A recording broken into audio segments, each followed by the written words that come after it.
Good morning, my students. Welcome to ABN, PR College of Science, over online classes. Okay, మనం previous క్లాస్లో ఈ optical isomerism గురించి discuss చేస్తున్నామండి. దాంట్లో బాగానే కొన్ని ఎగ్జాంపుల్స్ డిస్కస్ చేసాము. ప్రీవియస్ క్లాస్లో గ్లిజరాల్డిహైడ్ అని, అలాగే లాక్టిక్ యాసిడ్ అని, అలాగే నెక్స్ట్ ఎలనైన్ అనే 3 ఎగ్జాంపుల్స్ డిస్కస్ చేసాము. ఈరోజు క్లాస్లో రిమైనింగ్ 2 ఎగ్జాంపుల్స్ ఉన్నాయండి. మోస్ట్ ఇంపార్టెంట్ 2 ఎగ్జాంపుల్స్ ఉన్నాయి. అందులో 4th example number 4, 2,3 dibromo pentane, 2,3 dibromo pentane అనేటువంటి ఎగ్జాంపుల్ చూద్దాము. ఈ 4th తర్వాత 5th ఎగ్జాంపుల్ ఏంటంటే tartaric acid. That is the most important example especially in the case of optical isomers. Okay, ఇందులో ఈ ఏంటి సరి కాంపౌండ్ అంటే దిస్ ఇస్ 2,3 డైబ్రోమో పెంటేన్. ఇందులో మనం జాగ్రత్తగా చూస్తే here is having mirror image. ఇది మిర్రర్ ఇమేజ్ కలిగి ఉంటుంది. అలాగే నెక్స్ట్ ఈ కాంపౌండ్ కూడా మిర్రర్ ఇమేజ్ కలిగి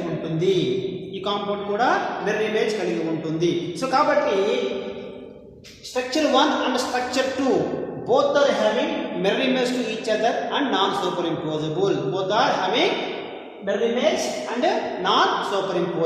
సో కాబట్టి వీళ్ళిద్దరిని ఏమనొచ్చు అంటే 1 and 2 ఏమనొచ్చు అంటే these are called as enantiomers.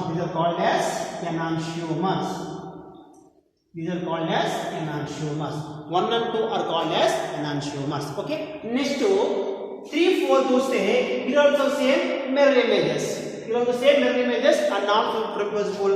That's why here 3 and 4 ఈ రెండు స్ట్రక్చర్స్ అండి. here also called as enantiomers. వీటిని ఎనాన్షియోమర్స్ అంటారు. ఓకే, సో మరి నెక్స్ట్ స్ట్రక్చర్ 1 and 3 ఏమనొచ్చు అంటే డయాస్టీరియోమర్స్. ఓకే, 1 and 3 డయాస్టీరియోమర్స్ అంటారు. అలాగే 2 and 4 కూడా డయాస్టీరియోమర్స్ అంటారు. ఇప్పుడు మనకు తెలిసిన విషయం ఏంటంటే enantiomers are the optically active. Okay, so enantiomers are the examples for the optical isomers. Okay, so కాబట్టి ఇక్కడ 2,3 డైబ్రోమో పెంటేన్ అనేది దీంట్లో మొత్తం 4 స్ట్రక్చర్స్ చెప్పొచ్చు. ఈ 4 స్ట్రక్చర్స్ లో 1, 2 enantiomers, అలాగే 3, 4 also enantiomers, and here 1 structure 1 and 3 are the diastereomers.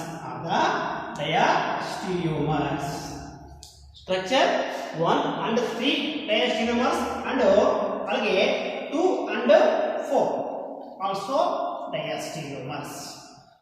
Structure 1, structure 3 ఇదండి. Structure 1 and structure 3 they are not mirror images, they are not superimposable. అవేమి సూపర్ ఇంపోజబుల్ కూడా ఏమి కాదు, నాన్ సూపర్ ఇంపోజబుల్ కూడా కాదు. కాబట్టి వాటిని డయాస్టీరియోమర్స్ అంటాము. అలాగే స్ట్రక్చర్ 2, 4 కూడా చూస్తే మిర్రర్ ఇమేజ్ కాదు, వాళ్ళకి మిర్రర్ ఇమేజ్ ఏమీ లేదు కాబట్టి వాళ్ళని డయాస్టీరియోమర్స్ అంటాము. Okay, diastereomers are optically may not active, but the enantiomers are optically active compounds. Okay, ఈ కాంపౌండ్స్ మీదకి మనం లైట్ పంపించినప్పుడు they rotate the plane polarised light. ఇవి ప్లేన్ పోలరైజ్డ్ లైట్ రొటేట్ చేస్తున్నాయి కాబట్టి either left side or right side, clock wise or anti clock wise or counterclockwise okay rotate చేయగలుగుతున్నాయి. కాబట్టి వీటిని ఆప్టికల్లీ యాక్టివ్ కాంపౌండ్స్ అన్నాం. అంటే 2,3 dibromo pentane అనేది is optically active compound. They forms enantiomers. Here structure 1 and 2 are enantiomers, 3 and 4 also enantiomers. ఓకేనండి. Next ఇప్పుడు చెప్పబోయే example most important tartaric acid. Okay, here example number 5.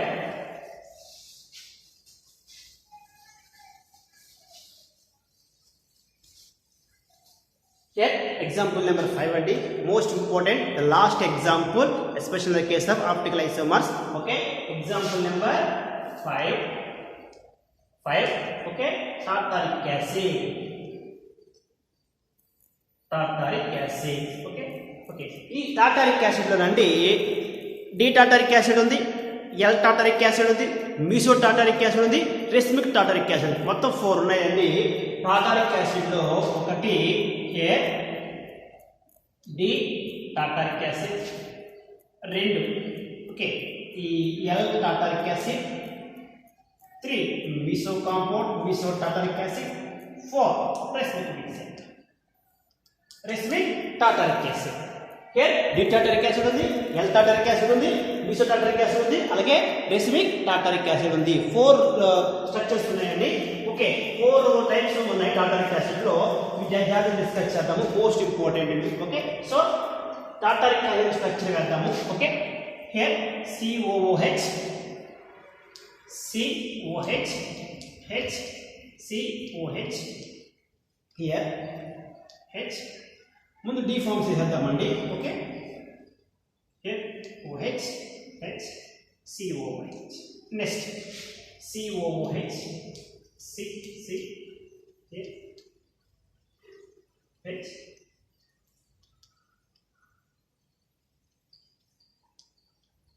OH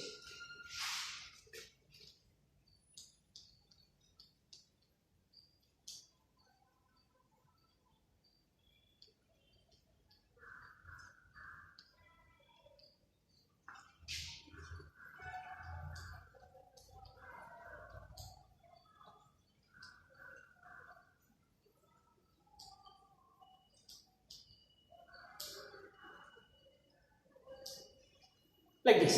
Okay 4 structures are body మీద చాలా important అండి ఇవి. Here ఇది tartaric acid. Okay ఈ tartaric acid ఏంటంటే అకార్డింగ్ టు ఈ కార్బన్ దృష్ట్యా మనకి ఇది కైరల్ కార్బన్ అండి. సో పైన చూస్తే ఫస్ట్ కార్బన్ కాబట్టి ఇక్కడ OH గ్రూప్ అనేది దీన్ని బట్టి మాట్లాడుతాను. ఇది రైట్ సైడ్ ఉంది కాబట్టి ఈ OH గ్రూప్ రైట్ సైడ్ ఉంది కాబట్టి ఇది DOR plus lactic tartaric acid ఇది ఇక్కడ OH గ్రూప్ అనేది లెఫ్ట్ సైడ్ ఉంది కాబట్టి OH గ్రూప్ లెఫ్ట్ సైడ్ ఉంది కాబట్టి left side here right side ఉంది కాబట్టి okay it is LOR minus tartaric acid like next ఇక్కడికి వచ్చేసరికి OH గ్రూప్స్ రెండు కూడా ఒకే పక్కనే కాబట్టి దీన్ని ఏమంటారంటే ఇది left side or right side. Okay this is called as meso tartaric acid. D tartaric acid, L tartaric acid, meso tartaric acid. The fourth one is దీనికి స్ట్రక్చర్ ఏమి వేయమండి racemic tartaric acid. ఓకే ఇక్కడ రాస్తున్నాను అది. Okay so లేదా ఇక్కడ రాద్దాము racemic tartaric acid. racemic tartaric acid. So దీని అర్థం ఏంటంటే D plus L DL over like this. Okay ఇది racemic tartaric acid కి ఇండికేషన్. ఓకేనా సరే ఇప్పుడు నా మాట జాగ్రత్తగా first here D tartaric acid is the optically active compound.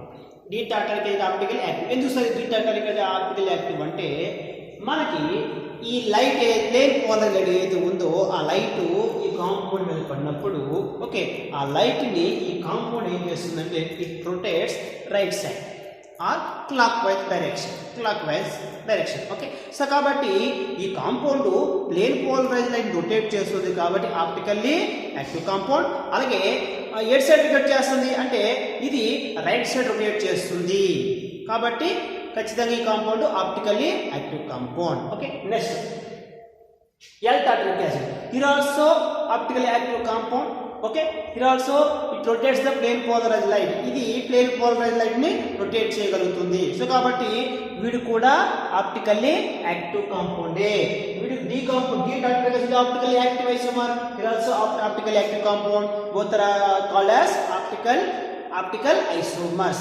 Next meso tartaric acid వచ్చేసరికి meso tartaric acid is the optically inactive. So ఈ ఆప్టికల్ ఇన్యాక్టివ్ గల కారణం ఏంటంటే హియర్ ఇలా చూస్తే దీనికి ఇక్కడ ప్లేన్ ఆఫ్ సిమెట్రీ ఉంది. ఓకే దానికి ఇక్కడ ప్లేన్ ఆఫ్ సిమెట్రీ అనేది ఉంది. Okay so here is having plane of symmetry. It's having plane of symmetry. Mesotartaric acid has plane of symmetry. Okay. మరి మనం చెప్పుకున్న కండిషన్స్ లో ఏవైతే ఐసోమర్స్ ఉన్నాయో, ఏవైతే ఆప్టికల్ ఐసోమర్స్ మనం అంటున్నామో వాటికి ప్లేన్ ఆఫ్ సిమెట్రీ ఉండకూడదు, సెంటర్ ఆఫ్ సిమెట్రీ ఉండకూడదు, వాళ్ళు అలాగే నాన్ సూపర్ ఇంపోజిబుల్ అయి ఉండకూడదు. ఓకే, అలాంటి వాటిని మనం ఏమంటాము? ఆప్టికల్ ఐసోమర్స్ అంటాం. కానీ ఈ కాంపౌండ్కి వచ్చేసరికి వీడు ప్లేన్ ఆఫ్ సిమెట్రీ చూపిస్తున్నాడు కాబట్టి, అలాగే this is the optically inactive compound due to internal compensation. Due to internal compensation. Due to internal compensation. Okay, so ఈ డ్యూ టు ఇంటర్నల్ కంపెన్సేషన్ వల్ల మీసోటార్టారిక్ యాసిడ్ అనేది, మీసో అంటే ఏంటంటే సార్ OH రెండు ఒకే సైడ్ ఉంటాయి కదమ్మా, ఒకే సైడ్ ఉంటే మీసో అంటారు, ఏదో right side or left side, ఇటు పక్కన ఒకే పక్కన ఉంటే మాత్రం దాన్ని మీసోటార్టారిక్ యాసిడ్ అంటారు. ఈ టార్టారిక్ యాసిడ్ ఒకదానికే మీసో అనే పేరు ఉపయోగిస్తారు. ఓకేనండి. సో కాబట్టి this is the mesotartaric acid is the optically inactive due to internal compensation. Okay, ఏంటి ఇంటర్నల్ కంపెన్సేషన్ అంటే here also same, మనకి ఇక్కడ అప్పర్ పార్ట్ లోయర్ పార్ట్, ఇది అప్పర్ పార్ట్ ఇది లోయర్ పార్ట్ అనుకుంటే ఇక్కడ రొటేషన్ వీళ్ళు ఇలా జరిగితే వీళ్ళేమో ఇలా జరుగుతారు. సో కాబట్టి ఇలా కూడా రొటేషన్ క్యాన్సిల్ అవుతుంది కాబట్టి ఆప్టికల్ ఇన్యాక్టివ్ అని చెప్పొచ్చు. అట్ ద సేమ్ టైం ఇంకో మోస్ట్ ఇంపార్టెంట్ పాయింట్ ఏంటంటే ప్లేన్ ఆఫ్ సిమెట్రీ. ఈ కాంపౌండ్ కి ప్లేన్ ఆఫ్ సిమెట్రీ ఉంది. ఎందుకంటే దీన్ని ఇలా కట్ చేసామనుకోండి 2 ఈక్వల్ హాఫ్స్ వస్తాయి. ఎప్పుడైతే 2 ఈక్వల్ హాఫ్స్ వస్తే దాన్ని ప్లేన్ ఆఫ్ సిమెట్రీ అంటాం. ఓకే, దీనికి మరి ప్లేన్ ఆఫ్ సిమెట్రీ ఉంది కదా, సో ప్లేన్ ఆఫ్ సిమెట్రీ ఉంటే వాళ్ళు ఆప్టికల్లీ ఇన్యాక్టివ్. ఓకే, వాళ్ళది ఆప్టికల్ ఐసోమర్స్ అని అన్నాము. ఓకేనా. సో కాబట్టి mesotartaric acid is the optically inactive compound due to internal compensation, అలాగే ప్లేన్ ఆఫ్ సిమెట్రీ ఉండడం వల్ల కూడా మనం దీన్ని ఆప్టికల్లీ ఇన్యాక్టివ్ కాంపౌండ్ అంటున్నాం. ఓకేనండి. Next most important racemic mixer tartaric acid. Next racemic mixer board మీద మనకి. Okay, racemic tartaric acid. ఇందుకి రెసిమిక్ మిక్సర్ అంటే ఏంటంటే, రెసిమిక్ టార్టారిక్ యాసిడ్ అంటే ఏమీ కాదు, D tartaric acid plus L tartaric acid రెండింటిని ఈక్విమోలార్ రేషియోలో మనం మిక్స్ చేసుకుంటే దాన్ని ఏమంటారంటే రెసిమిక్ మిక్సర్ అంటాము.